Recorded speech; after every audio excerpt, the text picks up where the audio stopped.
ஸ்ரீமன்னாராயணா நாராயணா ஸ்ரீமன்னாராயணா நாராயணா ஸ்ரீமன்னாராயணா நாராயண பட்டதிரி உருகும் பரமனா நலம் தரும் நாராயணீயம் அருள் வழங்குமே தினம் நம்மை காக்குமே.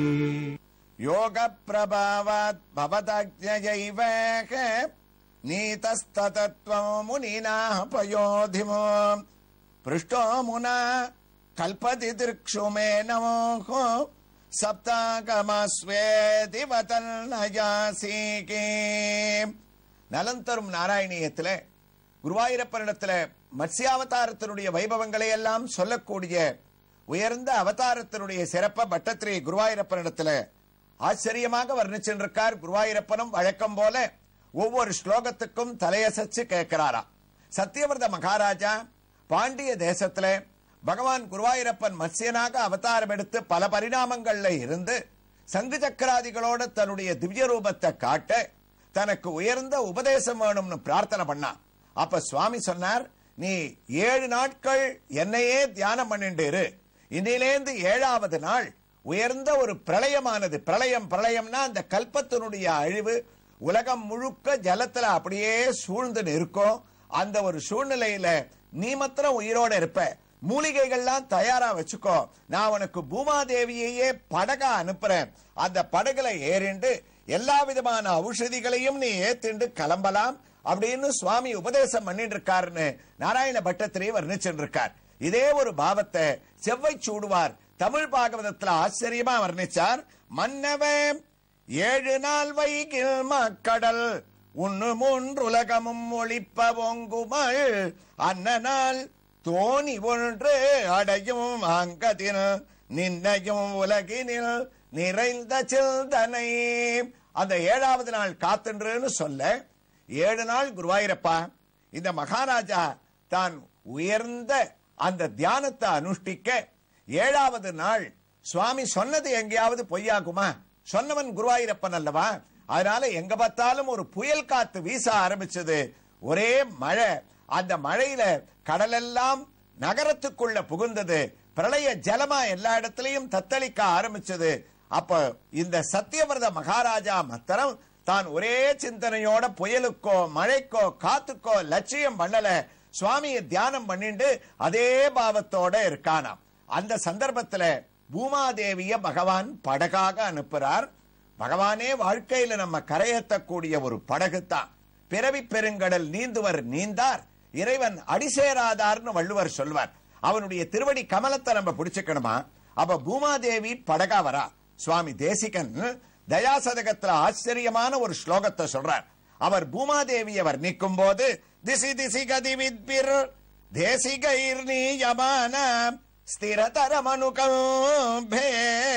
ஸ்தானலக்ன குணைஸ்தம் பரிகத விஷசைலம் பாரமாரோபயந்தி பவஜலதி கதானமோ போதபாத்ரீஹி பவித்ரீஹி. பகவானுடைய தய இருக்க அந்த கருணை அதுவே ஒரு படகு மாதிரியா. அப்ப அந்த படகுல கட்ட போற கயறு என்னன்னா ஞானம் சக்தி இதெல்லாம் ஒரு படகுல கட்டி அந்த படகை ஓட்டக்கூடிய படகோட்டி யாரா இருப்பான்னா உலகத்தில் இருக்கக்கூடிய ஆச்சாரிய சிரேஷ்டர்கள் இருக்காளே அவர்களெல்லாம் அந்த படகை ஓட்டக்கூடிய படகோட்டியாக ஞானம் பக்தின்ற ஒரு கயிறை கட்டி நம்ம இந்த பிறவி பெருங்கடல்ல சுலபமாக கரையேற்பதற்கு பூமாதேவியும் நமக்கு உதவி பண்றாளாம். அப்ப இந்த படகு இங்க பூமாதேவியாகவே வந்துட்டு இருக்கா. அதுல ஆச்சாரியர்கள் இவனோட கூட சேரணுமே. யார் வருவா? பகவான் உபதேசம் பண்ணிட்டு போயிருக்கார். நீ தனியா இருப்ப, படகு வந்து நீ மூலிகைகள் எல்லாத்தையும் அதுல போடும் போது உலகத்துல உயர்ந்த சப்த ரிஷிகள், அதாவது 7 ரிஷிகள் இருக்கா இல்லையா, அவளும் படகுல ஏறிப்பதற்காக வருவா. அந்த சமயத்துல அவளை நீ விளக்காத, உன்னுடைய படகுல அவர்களை முன்னாடி ஏத்து, உனக்கு குரு ஸ்தானத்துல வா இருக்க போறவா. ஆக சப்த ரிஷிகள், 8வது ஆசாமியாக சத்தியவிரதனான நீ எடுத்துண்டா ஊஷதிகள் மூலிகைகள் இவையெல்லாம் அடுத்த கல்பத்துல தேவையா இருக்கக்கூடிய வஸ்துக்கள் எல்லாத்தோடையும் கிளம்பலாம், நீ தயாராயிருன்னு சொல்லி பகவான் அந்த படகை அனுப்பி வைக்கிறார். மன்னவனும் அந்த படகை பார்த்து குருவாயூரப்பா ஆச்சரியத்தோட அதுல ஏறுவதற்கு தயாரானாமேன்னு 32வது தசகத்தினுடைய 4வது ஸ்லோகத்தை நாராயண பட்டத்திரி முடிக்கிறார். வழக்கம் போல அதனுடைய தமிழ் பாசுரத்தை நம்ம பார்த்தோம்னு சொன்னால், உம்முடை கட்டளைக்கே உவப்புறு முனிவல் தானோ செம்மை சேர் கடலில் கண்ணே சேர்த்திட நீருமங்கே எம்முடை செய்கை தன்னை 7 நாள் கழித்து காண்க செம்மையாய் என்றிறந்த செய்தியை கண்ணா நான் என்ன சொல்வேன். அந்த படகை பார்த்து ஏறத்துக்கு காத்துன்னு இருக்கான்னு சொன்ன பட்டத்திரி 32வது தசகத்தினுடைய 5வது ஸ்லோகமாக பகவான் என்ன பரிணாமத்தோட வந்து இவனை அழிச்சுண்டார், ராஜாவோட தியானம் எந்த அளவுல இருந்தது, 7 ரிஷிகள்லாம் வந்தாளா, அவ ஏறிண்டாளான்ற விவரங்களை எல்லாம் தொடர்வதற்கு தயாராகட்டும்.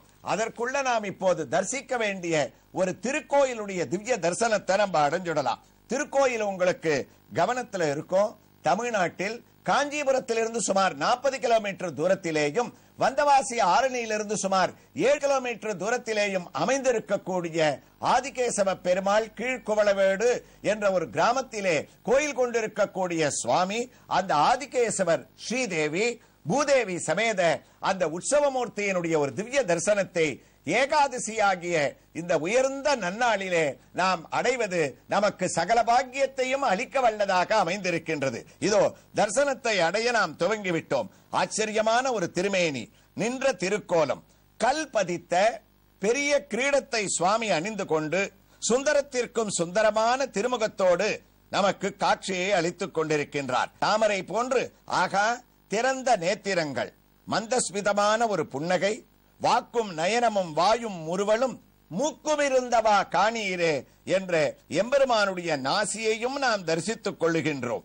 நீலம் வெள்ளைக்கல் பதித்த சங்கு சக்கரங்களே கற்களாலான அழகினை நாம் கண்டோம் கண்ணுக்கு இனியன கண்டோம் என்று தரிசனத்தை அடைந்து கொண்டிருக்கின்றோம். அது மட்டுமா, நீலக்கல் வெள்ளக்கல் பதித்த திவ்ய ஹஸ்தத்தோடு மாங்காய் மாலையையும் தாழம்பூ மாலையையும் தான் சார்த்திக் கொண்டு அவருடைய ஹஸ்தமானது வரத கஸ்தமாக அதற்கூட கல் பதிக்கப்பட்டு அழகாக மிளிரிக்கொண்டு நமக்கு திவ்ய தரிசனத்தை அளிக்கின்றது. அதோடு பச்சைக்கல் பெரிய பதக்கத்தை தான் சார்த்திக் கொண்டு கதையை தாங்கக்கூடிய கதாகஸ்தமாக 4வது திருக்கரமானது மிளிர உயர்ந்த பட்டு வஸ்திரத்துடன் அழகாக மாலைகளை சார்த்திக் கொண்டும் கலைந்தும் நமக்கு காட்சியளிக்கக்கூடிய ஸ்ரீ கேசவன் அருகிலேயே ஞானத்தோடு ஸ்ரீதேவியானவள் பெருமை மிகு மந்தஸ்மிதத்தோடு கையிலே தாமரை பூவை வைத்துக் கொண்டு மாங்காய் மாலையை சார்த்திக் கொண்டு காட்சியை அளிக்க, மற்றொரு புறத்திலே பூமாதேவியானவள்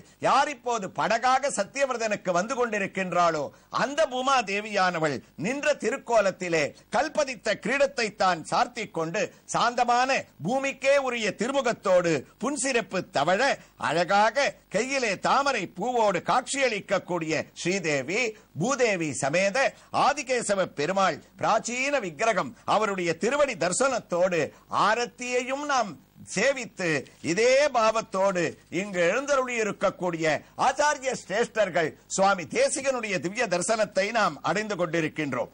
ஆகா, பார்ப்பதற்கே ஆச்சரியமான மூலவர் உயர்ந்த திருமேனியாக நமக்கு காட்சியை அளிக்க சுவாமி தேசிகன் வித்தகன் வேதியன் வேதாந்த தேசிகன் எங்கள் தூப்புள் மொய்த்தவன் உத்தமன் வேங்கடநாதன் வியன்கலைகள் மொய்த்துடும் நாவின் உத்தமன் என்று மகான்கள் கொண்டாடக்கூடிய அளவிற்கு கம்பீரத்துடன் இடது கஸ்தத்திலே ஓலைச்சுவடியை தான் தாங்கிக் கொண்டு அழகாக நமக்கு காட்சியை அளிக்கின்றார்.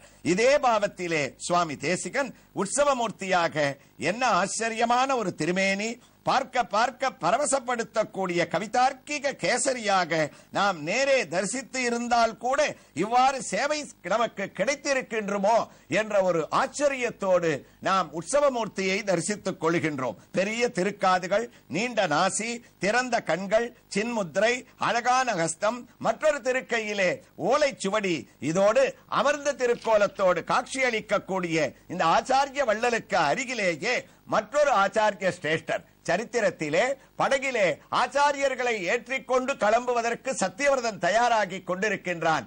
அதை ஒத்து நம்முடைய நாராயணீய திவ்ய தரிசனத்திலேயும் இங்கு இரண்டாவது ஆச்சாரியனாக ஆதிவன் சடகோப சுவாமி நமக்கு ஸ்ரீ ஆதிவன் சடகோப யதீந்திர மகாதேசிகன் என்று நமக்கு திருநாமத்தை பெற்ற ஸ்ரீ அகோபல மடத்தின் முதல் பட்டமாக அலங்கரிக்கக்கூடிய ஸ்ரீமத் அழகிய சிங்கராகவும் புரட்டாசி கேட்டையிலே அவதரித்தவராகவும் கேசவாரிய கிருபாபாத்திரம் தீசமாதி குணார்ணவம் என்ற ஒரு ரூபத்திலே அமர்ந்த திருக்கோலத்திலே பரமகாருணிகராக இரு கையையும் குவித்துக் கொண்டு திருதண்டத்தை கையில் ஏந்தி காவி வஸ்திரத்துடன் பாஷ்யக்காரராகவே நமக்கு காட்சியை அளிக்கின்றார். அதே போன்று ஆதிவன் சடகோப சுவாமி உற்சவ மூர்த்தியாக உயர்ந்த திருமண்காப்புடன் கண்களை திறந்து கொண்டு இருக்கை குவித்து திருதண்டத்துடன் இவரது தரிசனமானது ஆச்சாரியனுடைய அருளை நமக்கு பெற்று கிடக்கின்றது.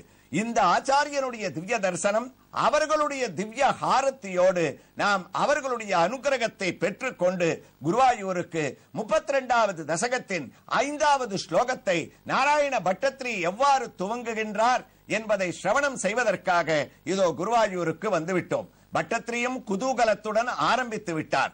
குருவாயூரப்பா, பிராப்தே தொதுக்தே அனிவாரி தாராக பரிப்ளுதே பூமிதலே முனிந்திரகாம் சப்தர்ஷிபிகி சார்தம் அபார வாரிணீஹி உத்குர்ணமானகா சரணம் யயௌத்வமோ.